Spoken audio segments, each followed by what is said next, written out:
What's up guys, Ryan here from Mud Gunner, and today we're going to be talking about my AK74 at home, or AK74 we have at home.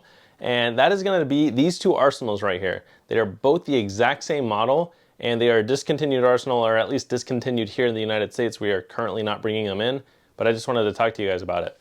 So both of these are Arsenal SLR 106Fs.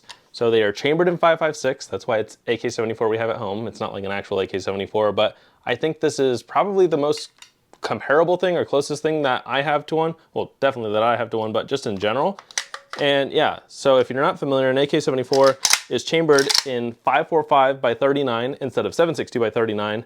The bullets actually look kind of similar to a 5.56 round, which I have right in here.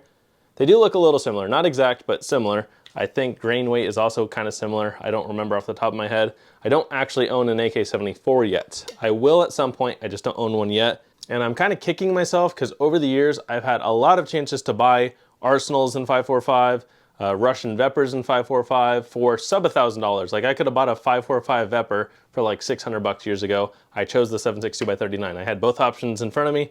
In my head, I was like, yeah, I'll just get the 7.62. That was the wrong answer. The answer was both of them at 600 bucks a piece, but I didn't know at that time. So yeah, I've had a lot of opportunities to buy 5.45s, and then I've even had opportunities to buy cases of 1080, 1080 rounds for $100 or less, and I passed on those. But hear me out. I've always spent as much as I could afford to spend on guns. You guys, if you watch my channel, you'll know I do have a lot of guns. I've always spent as much as I could afford to spend without going bankrupt on guns, and the 5.45 was just always on the back burner because I'm like, it's another caliber, it's another mag, and I don't mind buying new calibers and new mags nowadays, but at the time I was like, that's just, yeah, wasn't practical to me. But I did have the opportunity to buy both of these for about 600 bucks a piece. This one did not have everything on it, but it had a bunch of stuff on it. And yeah, at the time it was just the better option for me. They do take their own mags. So they take an Arsenal mag here. This is a Circle 10 5.56 mag. I also have a Bakelite one, which is cool. I actually have a few of these. And the way you know these were 5.56 was because they had the black paint up here. I don't know if there's any other reason than the black paint, but yeah, this is a 5.56 Bakelite mag. And then I also have the see-through ones, which can be finicky. So we'll talk about those in a sec too. But yeah, this one is beautiful. It actually started out life as a bone stock SLR 106. So it had this exact stock on here. It had a polymer pistol grip and a polymer handguard. But I got this furniture kit, and I'm not too great with AK furniture kits. I don't know if this is all Bulgarian or Russian, like a crank kit. I don't know. You guys can tell me what kit is this, because I don't remember. I was told at one point. But yeah, this is the triangle folding stock, which is very cool. So it folds, still not small, but it does look cool. And then to open it, it's no longer the button on the back, which is way easier. You have to like unhook it right here, and it opens up. But it's a very solid system. It works great. I actually don't shoot this one that much anymore. I still shoot this one when I get the crappiest 5.56 I get, and we'll talk about that in a second too. But yeah, this one does not get shot as much because other than the furniture kit, it's a bone stock SLR 106, and it shoots okay. Like, it shoots great, but the trigger is pretty terrible on this. So it's clear. I verified that it's clear. You guys can't tell, but yeah, this trigger is heavy. So let's see. It's got a lot of take up. And then maybe like a 5 or 6 pound pull. I don't know, I'm not as precise as Grand Thumb. It's heavy, it's probably loud on the camera too, but yeah, it's nice. Just a heavy trigger, where this one right here, that's all decked out, this one has an insanely light trigger. So this is the same gun, just with some upgrades. This trigger, it's an ALG trigger. I wanna say it's like 2 pounds or less. So like, I don't know, let me apply pressure in my head. So we're at 1, not even 2. Try it again. 1, nope. Okay. Yeah, I think it's like 1 to 2 pounds. It is extremely light. It's the lightest 5.56 trigger I have. It's the lightest trigger I have in general, as far as I know off the top of my head. The other thing with this, and this kind of hurts my feelings a little bit, this is the absolute softest, smoothest shooting 5.56 I own.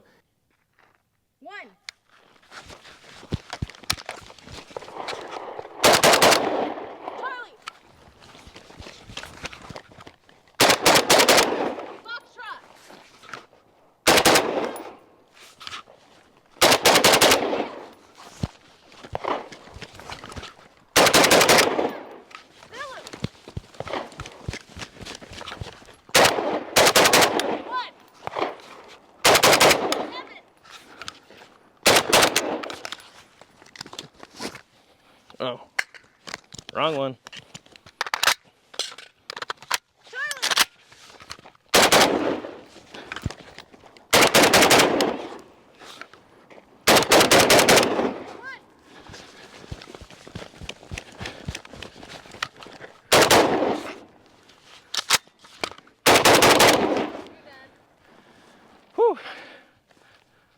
And that is saying something because I own, I would say, a lot of pretty cool 5.56s.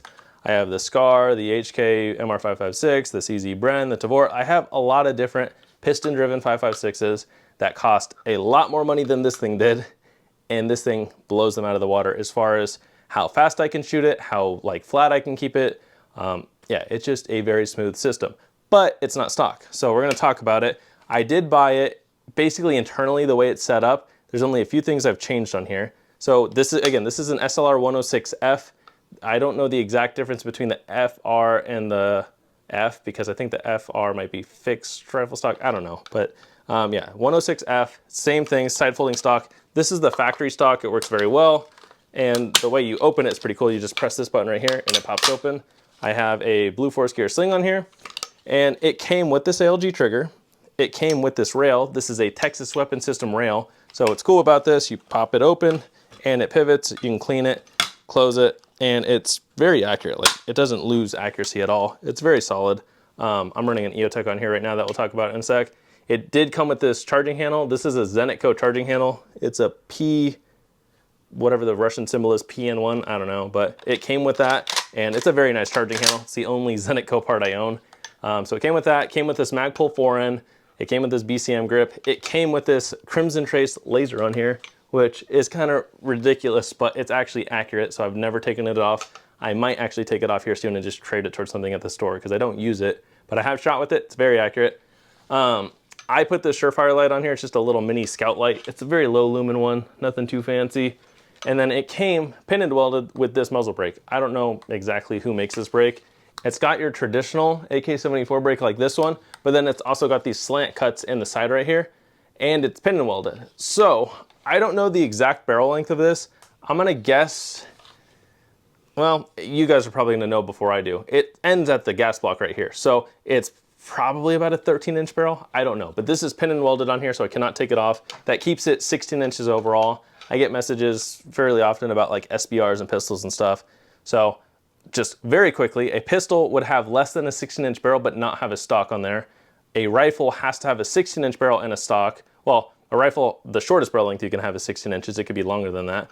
But if you're trying to have a stock on there and you want a barrel less than 16 inches, then you have to pin and weld something to make it 16 overall. So quick rundown of that. But yeah, this is a pin and weld job, so I don't know how short it is, but the barrel is basically right here at the front of the front sight posts. So like your gas block, assembly, whatever, it's piston driven. So yeah, but yeah, this thing is just the smoothest shooting gun I own. And 6 or 7 years ago, these things were not very expensive. Like brand new, they were like $11.50, I think.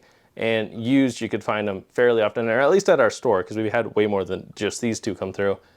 We were selling these for like 700 bucks used. So I think I got both of these for around 600 or 700 bucks at the time. That one, it just came all black. I bought the furniture set for it. But yeah, this one came pretty upgraded from the person that sold it to us. And yeah, it just blows everything I have out of the water as far as how fast I can shoot it and how flat it is. And I'll do a standalone video of it at some point. I've actually meant to in the past. Early in my YouTube, I guess, career, I tried to, but there was a lot of times where I did not post the videos that I recorded because of either audio issues, because I didn't have mics at the time, or just other quality control issues with my videos. So there's actually like 30 videos I never posted, but I tried to make videos on stuff. So this was one of them. At the time, also, I was running a Bushnell TRS-25 Red Dot on here because, again, this was my cheap gun. This was my shit-eating gun. I fed it the worst 5.56 ammo I had. I still feed it the worst 5.56 ammo I had. That includes steel case ammo, which I won't run through any of my other guns, and that includes reloads that our store occasionally gets. I don't recommend shooting reloads you don't know, but if I do, I shoot it through this thing.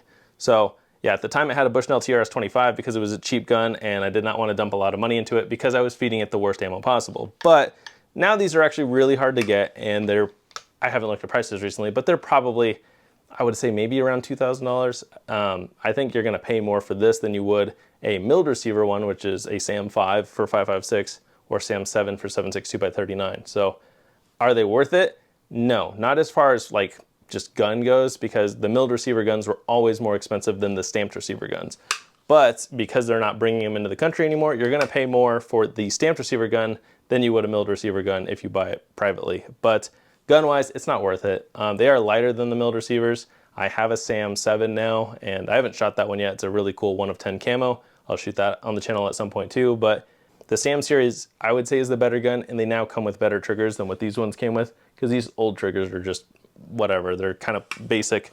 But yeah, this one, like I said, I used to have the Bushnell TRS-25 because it was my cheap gun, but now I have an EOTech on here, and I actually got this ridiculous EOTech. It's the EOTech Zombie Reticle. So it's got a really cool reticle. It's even got what the reticle looks like on the top here.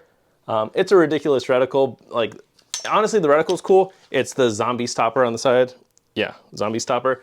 That logo looks kind of cheesy, but I think this was a little bit before my time in the gun industry, but everything was leaning towards zombie. So you had the Hornady's zombie ammo. I have a few boxes of that. You had the EOTech zombie stuff, the bright green stuff. I think that was before my time in the gun industry, but I definitely caught parts of it. So yeah, I got this because it was kind of cool, and I wanted to replace the Bushnell red dot that was on here, because it's like a $75 red dot. But it was very accurate, never lost zero. No matter how many times I took it apart, cleaned it, no matter what crappy steel case ammo ran through it, this thing has always been super accurate. And I love this gun. Like, it's a dream to shoot. I hope I never blow it up with a random reloaded round. I will try not to, guys, let's be honest. I try to take care of my stuff, but at the end of the day, AKs are kind of meant to take steel case ammo. So I do run the crappier ammo through this, and it just eats it up. You're gonna have more feeding issues when you run potential crappy ammo, so there's that. The mags feed really well.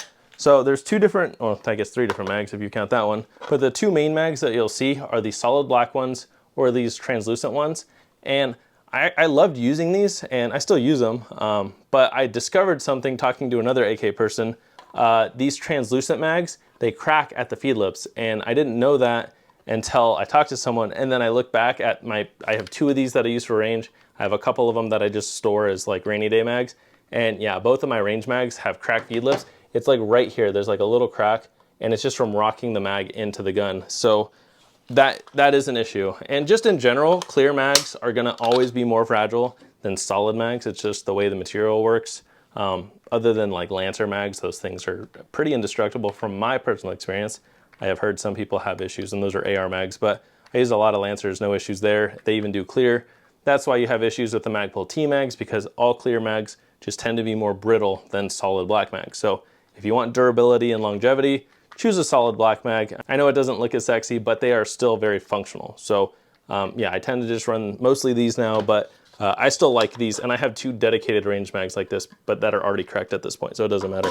But eventually, because I bought a 20 round clear mag, I didn't realize it was so cracked that it could not hold ammo. The rounds were just popping out. So downside with that, but it's a very cool looking mag, and these are both Circle 10 mags.